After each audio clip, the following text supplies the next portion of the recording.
राधा वल्लभ श्री हरिवंश महाराज जी, आपके चरणों में कोटि कोटि प्रणाम गुरुदेव भगवान।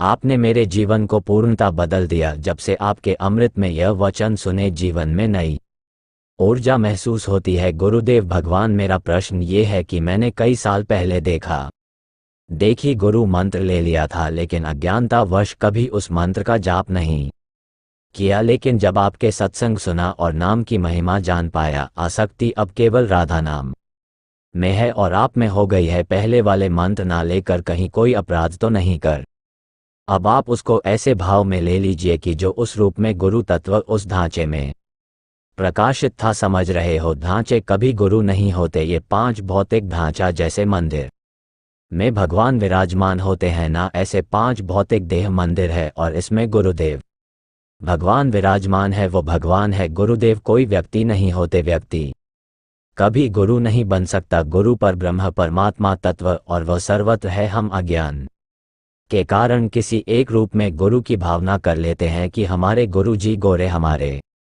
गुरु जी ऐसे, हमारे गुरु जी अमुक जगह। लेकिन सच्चा शिष्य वही है जो हर जगह अपने गुरु तत्व को देखता है। तो वो भाव करो कि जो गुरु जी ने हमें मंत्र दिया, हम भले नहीं जपा, लेकिन उसका फल मिल गया कि इस रूप में मुझे गाइड करने वाले परमार्थ के गुरुदेव मिले और राधा नाम रूपी अमृत फल मिला। अब उसको चखो। अगर हम यह मानेंगे कि वो लघु और यह श्रेष्ठ, तो आगे चल कर के भाव बिगड़ जाएगा, क्योंकि सही नहीं है। नो, यह माननी है कि उसी रूप में जो गुरुदेव कृपा कर रहे थे, वह इस रूप में आकर के वह जो मंत्र दिया, उसकी कृपा हुई कि यह नाम प्राप्त हुआ। इस स्मृति कर लो, कोई परेशानी नहीं, आपका सत्मार्ग पुष्ट हो जाएगा। और धन्यवाद है कि आप संत वाणी पर और विश्वास किए, संत वाणी पर श्रद्धा विश्वास आप किए, इसलिए आपको धन्यवाद कि आपने अपने ऊपर कृपा करके अपने उद्धार के लिए कदम बढ़ा दिए। संत कृपा और हरी कृपा सब पर है, लेकिन अपने ऊपर कृपा कर ले वह महान। हमारी बात को समझना, जैसे हमने रसोई परस कर रख दी, अब आप पालो तो हमारी मेहनत सार्थक हो गई ना, और आप स्वस्थ हो जाओगे, आपका पेट भर जाएगा। ऐसे ही हम सब शास्त्रों से बीन बन करके शब्द सब संतों से अपने अनुभव के मिलाकर रसोई तैयार करके सत्संग दे दिया। अब उसको आप स्वीकार कर लो। आप परमात्मा प्राप्ति के योग्य हो जाए तो मेरी मेहनत सफल हो गई, मेरा शरीर धारण करना सफल हो गया, और आपका काम बन जाएगा कि आप दुख निवृत्ति परमानंद की प्राप्ति हो जाएगी। खूब नाम जप करो, कहीं दोष दर्शन मत करो, भाव यही रखो, भगवान जिसको जैसा चला रहे हैं वैसे चल रहे हैं। हमको भगवान जहाँ जहाँ हाथ पकड़ कर जैसे आगे बढ़ाते जा रहे, वैसे हम चल रहे हैं। बड़ी कृपा भगवान के, बस इतना, किसी पर दोष दर्शन करके, किसी को लघु मानकर, किसी को हे भाव से, तो वो भाव आपको आगे गिरा देगा। ये बहुत सूक्ष्म विषय परमार्थ का है। अध्यात्म का वो भाव आपके साथ ही चल रहा है, और कहीं ऐसी जगह जहां आपको उन्नति प्राप्त करनी हो, वहीं वो आपको गिरा देगा। इसलिए विश्व में कहीं भी लघु भाव नहीं होना चाहिए, हे भाव नहीं होना चाहिए। और सच्ची मानिए, आप जैसे फिल्म देखते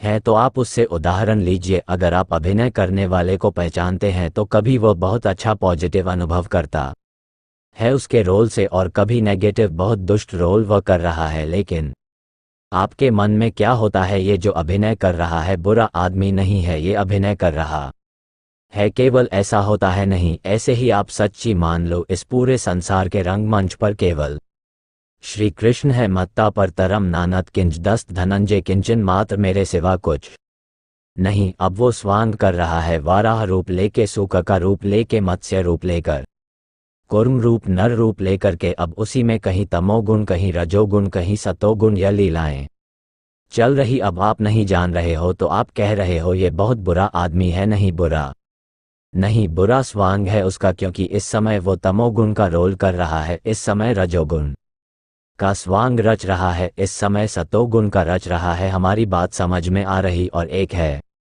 त्रिगुणातीत लीला जो माया रहित है, उसी की प्राप्ति के लिए हम भजन कर रहे हैं। तो हम किसी की निंदा करेंगे, मानो अपने श्री कृष्ण की निंदा कर रहे, अपने गुरु की निंदा कर रहे हैं, अपने हरि की निंदा कर रहे हैं। नहीं, बुरा है, नहीं, वो बुरा नहीं है, बुरा स्वांग कर रहा है। ये बात समझ लो, अंदर तत्व है। जैसे कई बार हमने सरल भाषा में बताया कि हीटर में गर्मी, एसी में ठंडी, फ्रिज में बर्फ जैसी ठंडी एकदम बिजली एक ही है ना, यंत्र के प्रभाव से उसका परिणाम अलग अलग दिखाई दे रहा है, लेकिन पावर एक ही है। बस हम पावर को देख ले तो दोष दर्शन खत्म हो जाए। सब में एक भगवान का पावर है। अब उस पावर का यंत्र के कारण प्रयोग अलग अलग हो रहा है। अब वह तमोगुण है तो तमोगुण आचरण करेगा, हिंसा क्रोध बवाल रचे। रजोगुण है तो भोग ऐश्वर्य अभिमान और सतोगुण है तो दया श्रद्धा भक्ति दिखाए, और त्रिगुणातीत है तो भगवत स्वरूप है। ए भाई, हम दूसरों पर दोष दर्शन ना करें, हम सहनशील बने, नाम जप करें में भगवत भाव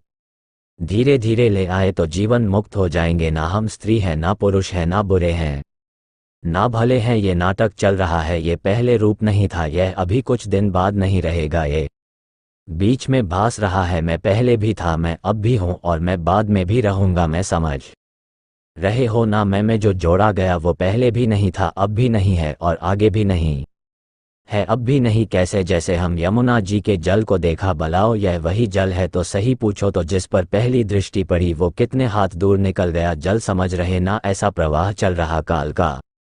अज्ञानी जीव समझ नहीं पा रहा, इसलिए बहुत कृपा है उनके ऊपर जो शराब नहीं पीते, मांस नहीं खाते, पराई माताओं बहनों से बेविचार नहीं करते, नाम जप करते हैं, धर्मपूर्वक धन कमाते हैं, अपने परिवार की सेवा करते हैं, भगवत प्राप्ति के लिए पर्याप्त है। इतना समझ लो। ये जो हम बात कर रहे, अगर ऐसे चल रहे हो तो तुम्हें किसी से आशीर्वाद मांगने की जरूरत नहीं। भरपूर आप पर भगवत कृपा है, आप अपना कल्याण कर लेंगे और आप दूसरों को भी सुख देने वाले बन जाएंगे। और जो ये गंदे आचरण करते हैं उनका तो पशु जीवन है।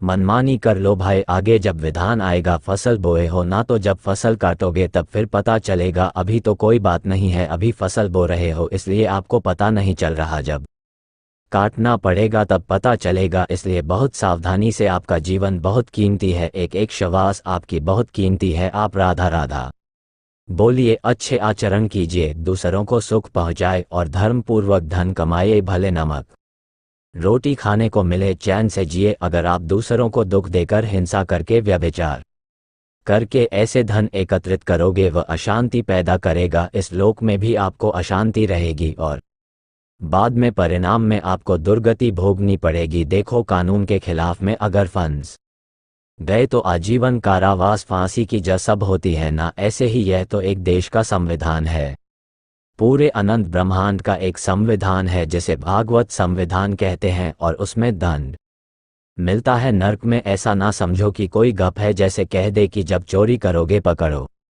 जाओगे तो बहुत पिटाई होगी और सजा होगी। बोले गप है, तो जब फंस जाते तब हमें एक बार गंगा किनारे एक मिले थे, हमें जो मतलब ऐसे आचरण करते थे, वो छुपे छुपे भाग रहे। तब उन्होंने हम कहा तो आपको कष्ट भी हुआ होता, वह हाथ दिखा रहे थे, नाखून सब उखड़े हुए उनके थे। ओका ऐसी दुर्दशा होती है जब पुलिस के चक्कर में फंस जाए, हर रोम रोम कहता, कभी गलती ले करेंगे कभी पाप ले करेंगे, तो यहाँ तो कम से कम थोड़ी दया तो है। हृदय नरक में हृदयहीन है, दंड देने वाले यमदूतों के पास हृदय नहीं है। हृदयहीन इसलिए पापा आचरण मत करो, गंदे आचरण से कभी किसी को सुख नहीं मिला। खूब नाम जप करो आप, जैसे जैसे नाम जप करेंगे, गंदे आचरण छोड़ेंगे, वैसे वैसे सब संतों की कृपा आपके ऊपर अपने आप आ जाएगी। ये जामवंत जी कह रहे हैं, भगवान श्री राम जी से जामवंत कहा, सुनु रघुराया जा पर नाथ करहो तुम दाया, ताही सदा शुभ कुशल निरंतर सुर नर मुनि प्रसन्नता, ऊपर सोई विजय विनय गुण सागर, सुजस त्रिलोक उजागर। राधे राधे।